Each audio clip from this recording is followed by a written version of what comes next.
যুক্তরাষ্ট্রের আন্তর্জাতিক উন্নয়ন সংস্থা ইউএসএইডের তহবিলে ব্যাপক কাটছাঁট এবং সংস্থাটি ভেঙে দেওয়ার সম্ভাব্য পরিকল্পনার ফলে 2030 সালের মধ্যে 1,40,00,000-এর বেশি মানুষের অকাল মৃত্যু ঘটতে পারে এমনটাই দাবি করা হয়েছে বিখ্যাত চিকিৎসা বিষয়ক গবেষণা সাময়িকী দ্য ল্যান্সেটের প্রকাশিত এক গবেষণায়। ল্যান্সেটের প্রতিবেদনের সহ লেখক ডেভিস রাসেল এক বিবৃতিতে বলেছেন, বহু নিম্ন ও মধ্যম আয়ের দেশে যে ধাক্কা আসবে তা বিশ্বব্যাপী মহামারী বা একটি বড় সশস্ত্র সংঘাতের সাথে তুলনা করা যেতে পারে।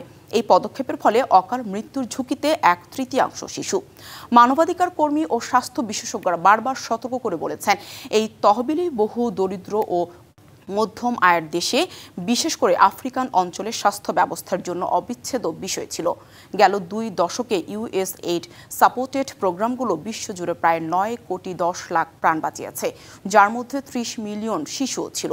বার্তা সংস্থা রয়টার্স বলছে, 2025 সালের শুরু থেকেই অপ্রয়োজনীয় খরচ কমাতে ইউএসএইডের বাজেট কাটছাঁটের ঘোষণা দেয় মার্কিন প্রেসিডেন্ট। এর আগে মার্কিন পররাষ্ট্রমন্ত্রী মার্কো রুবিও জানান, ইউএসএইডের 80% বেশি কর্মসূচি বাতিল করেছেন মার্কিন প্রেসিডেন্ট।